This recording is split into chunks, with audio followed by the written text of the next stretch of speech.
بسم اللہ الرحمن الرحیم۔ السلام علیکم دوستو، آج کی سٹوری کا نام ہے حضرت امام مالک بن انس کی ذہانت کا واقعہ، جو کہ مشہور محدث ہیں جن کی کتاب ہے موطا امام مالک کے نام سے مشہور ہے۔ وہ عید کا دن تھا، ہر طرف چہل پہل تھی، لوگ عمدہ لباس پہنے عید کی نماز ادا کرنے کے بعد اپنے اپنے گھروں کی طرف رواں دواں تھے تاکہ گھر والوں کو عید مبارکباد دے سکیں۔ لیکن ایک نوجوان ایسا بھی تھا جس کے قدم اپنے گھر کے بجائے کسی اور سمت اٹھ رہے تھے۔ یہ بات نہیں تھی کہ وہ نوجوان اپنے گھر والوں سے خفا تھا یا اسے کسی دوست یا رشتہ دار سے ملنا تھا یا کسی تفریح کے لیے جانا تھا، بلکہ وہ نوجوان ایک بہت بڑے عالم کے مکان پر جا کر رک گیا۔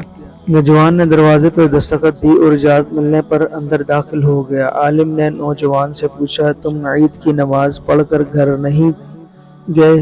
نہیں، نوجوان نے جواب دیا۔ کچھ کھا لو، عالم نے کہا۔ جی نہیں، اس کی ضرورت نہیں، نوجوان نے کہا۔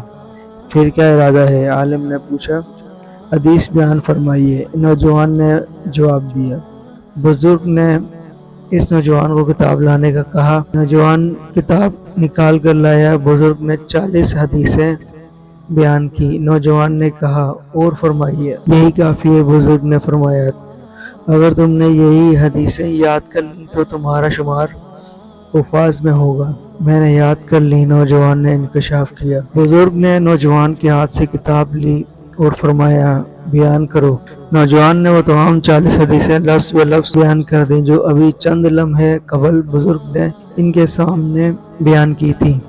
بزرگ کے لبوں کو جنبش ہوئی۔ انہوں نے فرمایا، جاؤ، تم علم حدیث کے بلند پایہ عالم بنو گے۔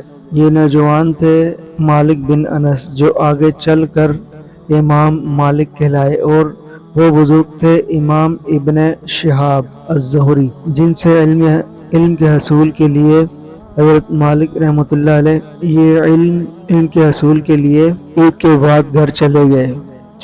یہ بھی گوارا نہ کیا کہ نماز عید کے بعد گھر چلے جائیں۔ خود امام مالک رحمۃ اللہ علیہ کے کہنے کے مطابق میں نے سوچا کہ آج ایسا دن ہے کہ امام ابن شہاب فارغ ہوں گے، اس لیے ان کے پاس چلا گیا۔ علم دین حاصل کرنے کے لیے یہ شوق، جستجو، طلب اور لگن تھی جس نے امام مالک رحمۃ اللہ علیہ کو فقہ کے اماموں میں بلند مرتبہ پر فائز کیا۔ آپ کی پوری زندگی ایک روشن مینار کی مانند ہے جس سے آنے والی نسلیں نور کی کرنیں لے کر اپنی سیرتوں کو منور کر سکتی ہیں۔